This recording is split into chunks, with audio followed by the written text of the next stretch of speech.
Very often I do jobs without thinking that they may be useful for our YouTube viewers. I started pruning this large Chinese quince about 10 minutes ago, and I suddenly realized I must stop and show what I'm doing. Now, this is not my tree. It belongs to a very good customer of ours. I look after many of his trees, but it's much too overgrown. And because it become overgrown, it's losing its shape. So I've got to bring it back to shape. Some customers don't like heavy pruning, but I think I will do midway between the two. So you can see what I've already done to these lower pads.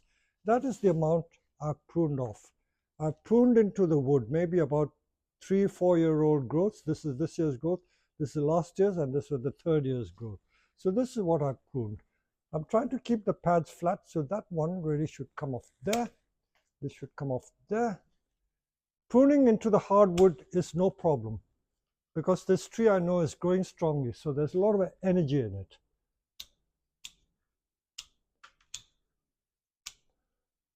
If you don't keep on top of it, you see these branches grow upwards and the pads will get lost. It'll merge with the next layer. So this is where the proverbial biting the bullet, you got to do it from time to time. Otherwise you lose the shape and you lose control of the beauty of the tree. Now, even this one, let me do the front first. Again, the shape is like this conical shape or dome shape. I'll come to it again. So this is not just very fine pruning, this is quite hard pruning. And by doing this, I will create ramification lower down. So much is talked about ramification. It's just pruning. People make it more complicated than it needs to be. So even this is the side view. Even the side view should be a conical shape.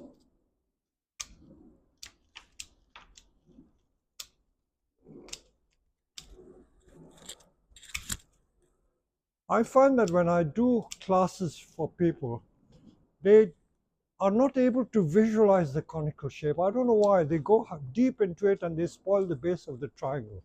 But just have a vision of a conical structure and prune into that structure. So you can see I'm not going deep in here. I'm maintaining this line.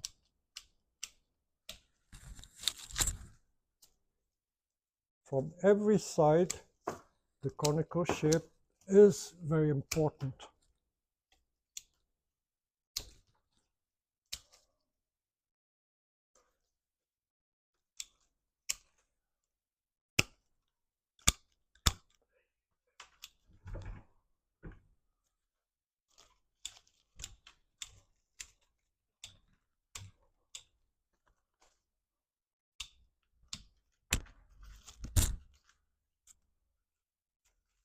For those of you who are not familiar with the Chinese quince, you see the bark peels. As it grows, the bark peels off.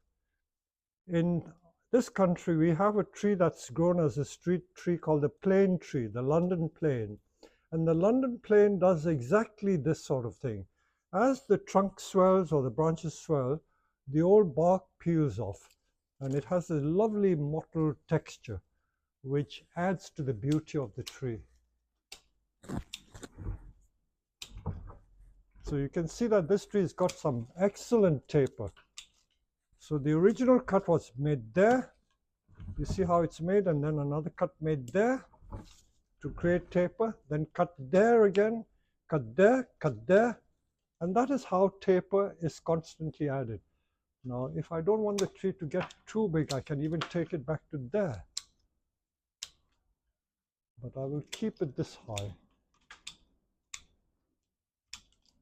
Don't be afraid of making big trees. You know, that there is a trend now, especially exhibition trees, to be large like this. Maybe in some exhibition and competitions where they don't have a lot of display space, you've got to keep the tree small, but it doesn't mean that bonsai has to be small. I always like to remind you that in different cultures they grow trees of bonsai of different sizes. In Taiwan the trees are massive, in China the trees are massive. It doesn't follow that just because the Japanese grow trees no more than 1 meter tall, that all bonsai have to be 1 meter tall. It's just that they prefer that size. That's fine, but it doesn't mean that has to be the rule.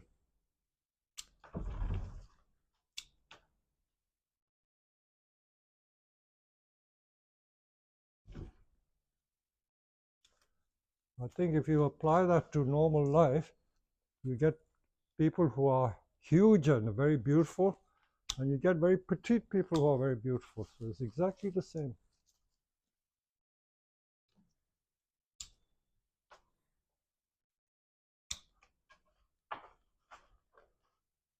And for good measure, I'm going to seal the ends.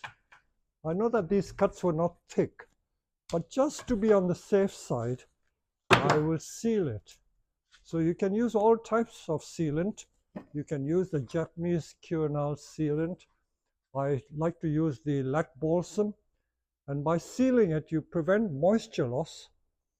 And if you prevent the moisture loss, there's less chance of the branch dying back. So all the tips that I cut, I'm going to seal. So that's all that needs to be done. And we're going to keep it in this greenhouse, which has a very closed, humid environment. And I will show you the progress of this tree in, say, a month's time. I already showed some results of my ficus pruning in another video. And that has been coming on a real treat. In 2 weeks, it's completely filled with new growth. So I'm going to keep this trim like this, much tighter tree,